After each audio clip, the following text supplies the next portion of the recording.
আসসালামু আলাইকুম ওয়া রাহমাতুল্লাহি ওয়া বারাকাতুহু। আশা করি সকলেই ভালো আছেন। আলহামদুলিল্লাহ আমিও ভালো আছি। বন্ধুরা, স্বাগতম আপনাকে আরজেবি বাংলায়। স্ক্রিনে একটি ফোন দেখতেছেন। অবশ্যই ভিডিওটি শুরু থেকে শেষ পর্যন্ত দেখবেন এবং কথাগুলি শুনলে আশা করি আপনারা অনেকটা ধারণা পাবেন। তো যে ফোনটি দেখানো হচ্ছে একটি সিপিইউর কর্নার সাইড। তো মূলত এটি হচ্ছে ভিভো Y21 এর একটি মাদারবোর্ড, যেটা ড্রপ ডাউন কেস, মানে আসার খেয়েছিল। আসার খাওয়ার পরে বোর্ডটি কিছুটা বাকিয়ে গেছে। এখন মোটামুটি সেটে চলতেছে, কিন্তু যেটা প্রবলেম যে ওয়াইফাই প্রবলেম করতেছে, মাঝে মাঝে নাম আসতেছে, মানে দুই একটা রাউটারের, আমাদের মার্কেটে অনেকগুলি রাউটার আছে, তো দুই একটা নাম আসতেছে, বাট তেমন একটা চলতেছে না। তো এটা যেটা করি আমরা, ওয়াইফাই আছে উঠে এটার প্যাড ভ্যালু নেই, নেওয়ার পরে দেখি যে এটার ভিতরে ওয়াইফাই ইন একটি লাইন আছে। মূলত এই লাইনটি কোনো জিআর ভ্যালু ছিল না, আর সব কটাতে মোটামুটি জিআর ভ্যালু ছিল। তো একটি লাইন যেহেতু, এই জন্য ড্রিল করার সিদ্ধান্ত নিলাম। আর একটি বিষয় হলো, ড্রিল করার সিদ্ধান্ত নেওয়ার আরেকটি কারণ হলো, দেখা যায় যেই সব মাদারবোর্ডগুলি পরে দেখা যায় বাঁকা হয়ে যায়, তো ওই মাদারবোর্ডগুলি অনেক সময় দেখা যায় সিপিইউ যদি উঠানো হয়, কারণ যেহেতু আপনারা দেখছেন যে মোটামুটি আমরা সব ধরনের সিপিইউর কাজের ভিডিওগুলি আপলোড করে থাকি।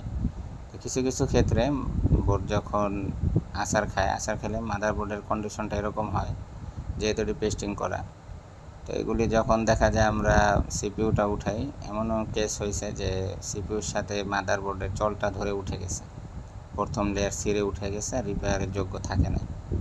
তো সেই ক্ষেত্রে একটা মূলত রিস্কের মতন থাকে।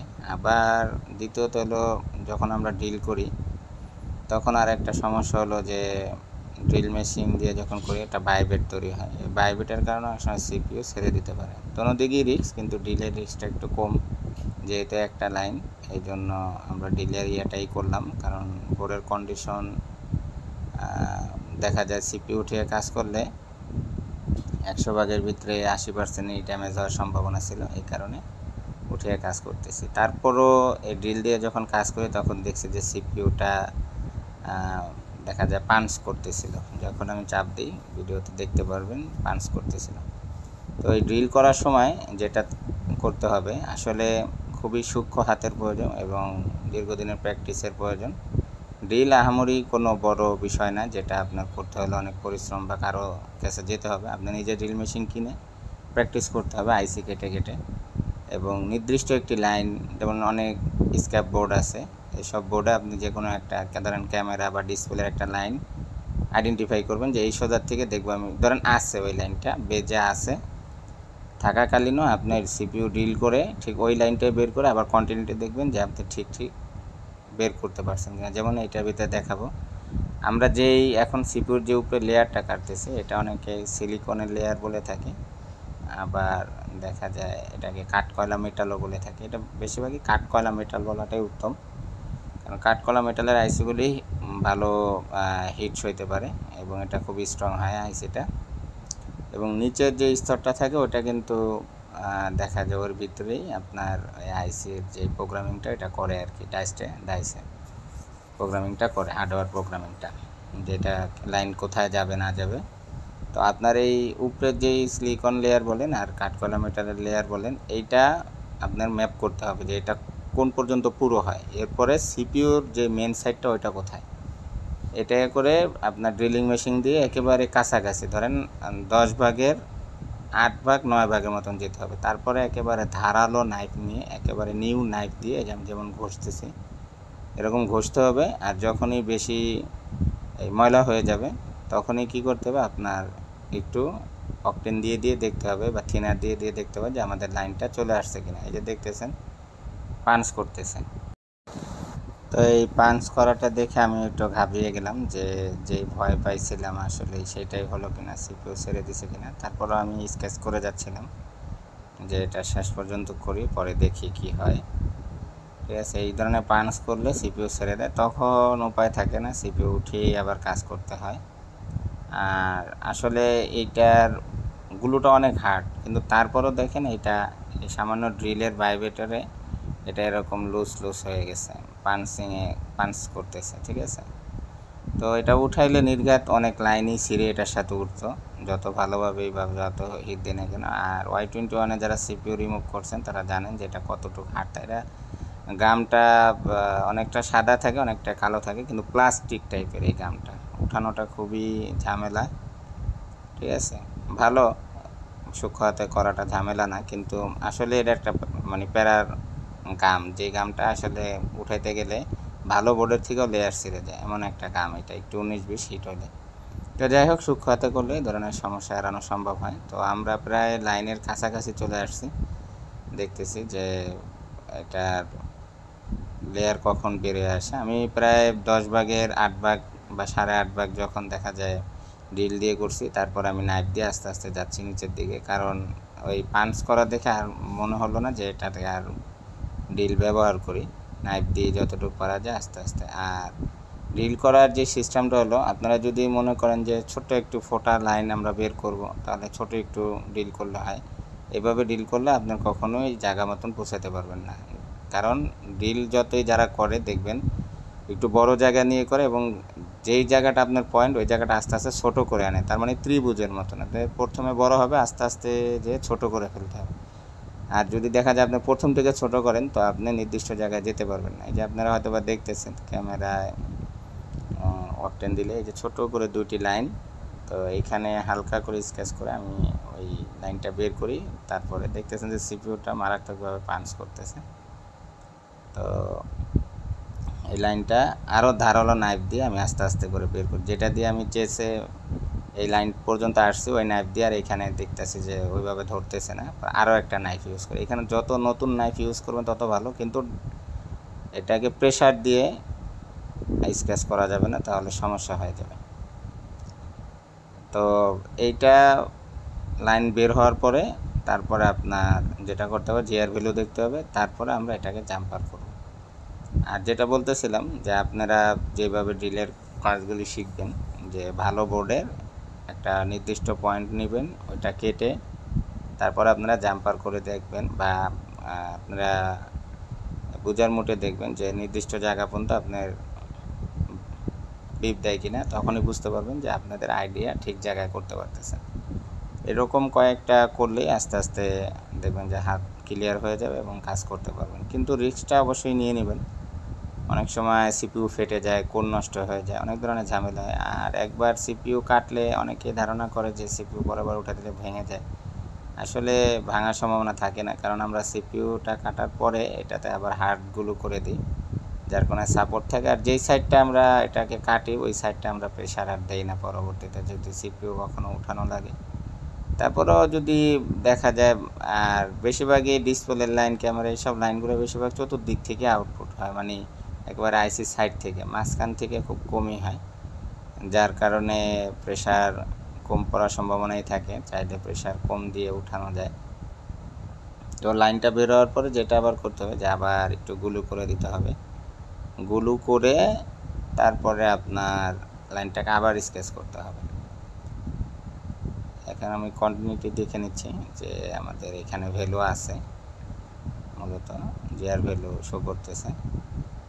তো আর একটা মজার ব্যাপার দেখতেছি যে সিপিইউটা যখন আমি জোরে ঠাসা দিতেছি, বাইরে এটার আবার একটা কিন্তু আছে ফোকাস লাইন, এটা কিন্তু একটা থাকে হিডেন লাইন, যেটা আপনার সিপিইউ থেকে ডাইরেক্ট ড্রপ হয়ে আন্ডার মাদারবোর্ডের ভিতরে দিয়ে যে জায়গায় যাওয়ার কথা, যদি কোনো ক্যামেরা বেস হয় বা অন্য কোনো আইসিতে হয়, ডাইরেক্ট ওইখানে যেয়ে ওঠে। কিন্তু এইটা ফোকাস লাইন, যেটা দেখা যায় যে দেখতেন সিপিইউ সাইডে এরকম, তো এখানে ঠাসা দিয়ে ওই জায়গার প্যাডগুলোতে কিন্তু আবার ঠিকই কন্টিনিউটি নিচ্ছে, এবং ওয়াইফাইয়ের ওই প্যাডেও নিচ্ছিল।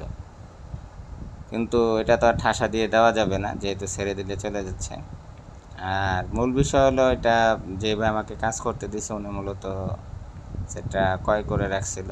তো যেহেতু উনি বলছিল যে ভাই যদি বেশি রিস্ক হয় তাহলে কাস্টমারকে এইভাবে দিয়ে দিব, ঠিক আছে, এইভাবেই দিয়ে দিব। আর যদি মনে হয় যে রিস্ক কম নিয়ে করা যায়, মানে ডেড রিস্ক নেওয়াটা তার জন্য একটু কষ্টকর হচ্ছিল, তো এই জন্য ড্রিলের আশ্রয় নিলাম। আর ভাবলাম যে দেখি কি হয়। আর আমার কাছে আর একটা বোর্ড আসছিল রানিং, চিন্তা করছি যদি না হয় কোনো কারণে, তাহলে মাদারবোর্ড চেঞ্জ করে দিব, আইসি উঠে ওটাতে লাগিয়ে দিব, এরকম একটা মনোভাব ছিল। ব্যাকআপ থাকলে একটা কাজের অনেক ভরসা পাওয়া যায়। এটা অনেক যারা আমরা কাজ করি জানি যে ব্যাকআপ বোর্ড থাকাটা যে কতটুক মানে উপকার, এটা আসলে বলে বোঝানো যাবে না। আর যারা আমরা এই আইসি লেভেলের কাজগুলি করি বা এইসব লাইন রিপেয়ারের কাজগুলি করি তারা জানে। সামনে ভিডিওতে আরও একটা আসবে, ডিসপ্লের মিপি লাইন সব ব্রেক হয়ে গেছে, ওইটাও ইনশাল্লাহ সামনের ভিডিওতে আসবে। অবশ্যই আপনার চ্যানেলটি সাবস্ক্রাইব করে রাখবেন। আসলে যেহেতু আমি রানিং শপে বসে কাজ করি, কাজের সময় যে ভয়েসটা দিলে কাজের সাথে একটা মজা পাওয়া যায়, আগের ভিডিওতে আমি তাই করতাম। আর আমার আগেও আর একটা চ্যানেল আসছিল, অনেকে আমাকে চিনে, দোনো চ্যানেলই সাবস্ক্রাইব করা। তো আগের চ্যানেলটা সমস্যা হওয়ার কারণে নতুন এই চ্যানেলটা খোলা আর কি। আগের চ্যানেলেও মাঝে মাঝে ভিডিও দেই, তবে এইটাতে এখন কন্টিনিউ ভিডিও দেওয়া হবে যাতে করে আপনারা পান। আসলে এই জন্য ভয়েসটা আমি পরবর্তীতে দিই আর কি। এই যে এখন যেমন ভয়েস দিতেছি, একা একা ভয়েস দিতেছি, মানে মিলাতে একটু কষ্ট হয়, কিন্তু চেষ্টা করতে হবে। তারপরে এইখানে যখন আমরা জাম্পার করব, এখানে অবশ্যই আমরা আইসি রিবোলিং যে পেস্টটা আছে, সোল্ডারিং পেস্টটা, ওইটা দিয়ে এখানে রাং ধরাবো ভালো করে পেস্ট দিয়ে। এবং যেই মাইক্রো জাম্পার ওয়্যার আছে আমরা ওই ওয়্যারের মাধ্যমে এখানে ধরবো। আর জাম্পারটা খুব পরিপক্কভাবে করতে হবে, আপনারা খেয়াল করবেন। এটা যখন এখনও কিন্তু জাম্পারটা হয় না, এটা যখন একেবারে পরিপক্ক জাম্পার হবে দেখবেন যে রাংটা একেবারে সুন্দরভাবে মেল্ট হয়ে একেবারে সুন্দর মসৃণভাবে লেগে যাবে, যেটা দেখলেই এই যে দেখেন এখন যে ঝালাইটা হয়েছে একবারে পারফেক্ট ঝালাই। এই ঝালাইটা দেওয়ার আগ পর্যন্ত আপনাদের ওয়েট করতে হবে বা চেষ্টা চালায় যেতে হবে। কেউ একটু রকম বাজলেই ওইটাতে কাজ করে না। এই যে ঝালাইটা আছে, আপনি যদি গুলুও না করেন তারপরেও হিটে এই ঝালাইটা খোলার সম্ভাবনা কম থাকে। যদি গুলু পাতলাও করেন তাও ঠিক আছে। তো এই যে এই পর্যন্ত জাম্পার করে আমি যেটা করি যে তারপরে দেখে নিই যে আমার সেট রান হয় কিনা। আর আপনারা দেখতেছেন আমি এন্ট্রি কাটার দিয়ে প্রথমে মার্ক করে নিছি, তার সাইড থেকে কাটতে কাটতে ঠিক কোন পয়েন্টে যে আমি একেবারে কাটছি এই জিনিসটা দেখলে বুঝবেন না। এরপরে দেখলাম যে এখনও কন্টিনিউটি আছে। এরপরে যেটা করি যে আমি দেখে নিই যে আমার সেট রান হয় কিনা, এবং এই ওয়্যারটা মাপ দিয়ে কেটে নিই। ওই যে পাশেই দেখতেছেন ওয়্যারের সোজা ওটার প্যাডটা বেড়ে আছে, তো ওই সোজা আমি কেটে এটাকে ইয়ে করে নিই। তো গ্লু দিয়ে এটাকে ঢেকে নিছি, যে আগেই দেখে নিছি যে আর আছে কিনা এখন পর্যন্ত। এরপরে ওয়্যারটাকে এতটুকু পরিমাণ সেফটি করে নিব যে ওইখান থেকে টান লাগে যদি ছিঁড়েও যায় তো ওই তারের থেকে আমি আবার জাম্পার করতে পারবো, যেন আইসি তার আমার হাত না দেওয়া লাগে। এরপরে এটাকে আমরা গ্লু করে নিই, গ্লু করে শুকিয়ে নিছি। শুকিয়ে নেওয়ার পর আমি দেখে নিছি যেটা চালু হয় কি না। এরপরে এই যে এই জায়গায় আমরা জাম্পারটা করে দিই সুন্দরভাবে। জাম্পারটা করে দেওয়ার পরে জাম্পারগুলি একেবারে খুব মসৃণ মেল্ট করে জাম্পারগুলি দেওয়ার চেষ্টা করবেন। এটার জন্য বিশেষ করে পেস্ট, ভালো পেস্ট ব্যবহার দেখতেছেন এই যে ঝালাইটা, এই সব ঝালাই আপনার দিলে মাদারবোর্ড থেকে জাম্পার খোলার সম্ভাবনা খুবই কম থাকে। একবারে সুন্দর মেল্ট করে ঝালাই দিতে হবে, একটু কোনো রকম ধরিয়ে দিয়েই কাজে না যাওয়াটাই ভালো।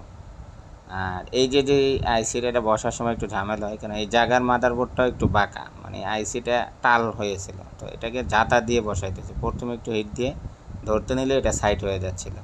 আর লেগ গার্ড আইসিগুলি যারা আমরা বসাই জানি যে এটা রিভলভ করে নিলে ভালো হয়, কিন্তু এটার ডাইসটা আমার কাছে ছিল না, যার কারণে তাতাল দিয়ে এটা শোল্ডার করে তারপর আমরা বসাই দিই। হালকা একটু ধরায় নিয়ে মানে এটারে সোজা করতে গেলেই বাকিয়ে যাচ্ছিল বারবার। তো আপনাদের অবশ্যই খেয়াল রাখতে হবে যাতে করে আইসি বসানোর সময় কোনো পার্টস রিমুভ না হয়ে যায়, তাহলে সন্দেহ থাকবে যাতে সিপিইউ থেকে অন্য লাইন ছেড়ে দিছে। তো এইটা বোর্ডটা বাঁকা থাকার কারণে অনেকটাই কষ্ট হচ্ছিল আইসিটা বসাতে। তারপরে হালকা ধরিয়ে নিয়ে এটাকে ভালো করে লাগিয়ে তারপরে টুইজার দিয়ে চাপ দিয়ে ধরে আবার হিট দিয়ে দিই, তাতে ইনশাল্লাহ ঠিক হয়ে যায়। তো অবশ্যই আপনারা RGBকে সাপোর্ট করবেন এবং ভিডিওটি ভালো লাগলে শেয়ার করে দেবেন। এই ধরনের ভিডিও পেতে চাইলে অবশ্যই আমাদেরকে কমেন্ট করে জানাবেন। আগামী দিন আবারও ইনশাল্লাহ নতুন ভিডিও নিয়ে আপনাদের সামনে হাজির হব। আসলে এইসব ভিডিওগুলি নতুন বা যে একেবারে বুঝিয়ে বলার কিছু নেই, এটা তো জাস্ট একটা প্যাড ভ্যালু মেশিন। আপনারা এখন তো আমাদের কাজের অনেক সুবিধা হয়েছে, স্ক্যাপ বোর্ড না থাকলেও আমরা সহজেই লাইন বাইর করতে পারি বর্নিয়ার সাহায্যে। এটা আমাদের টেকনিশিয়ানদের জন্য অনেক বড় একটি উপকারের সফটওয়্যার, যারা আমরা হার্ডওয়্যার লেভেলে কাজ করি তাদের কাছে খুবই গুরুত্বপূর্ণ একটি সফটওয়্যার। এই যে এখন চাপ দিয়ে ধরে যখন শুকিয়ে যাবে তখন আমরা টুইজারে প্রেশারটা ছেড়ে দেবো। যে এখন দেখতেছেন ওয়াইফাই নাম পাচ্ছে এবং ভিডিও চলতেছিল, কিন্তু ভিডিওর সাউন্ড দিইনি কারণ কপিরাইট খাওয়ার সম্ভাবনা থাকে। এই যে দেখতেছেন এখানে এই যে সূরা চালিয়ে এই যে সূরা চলতেছিল।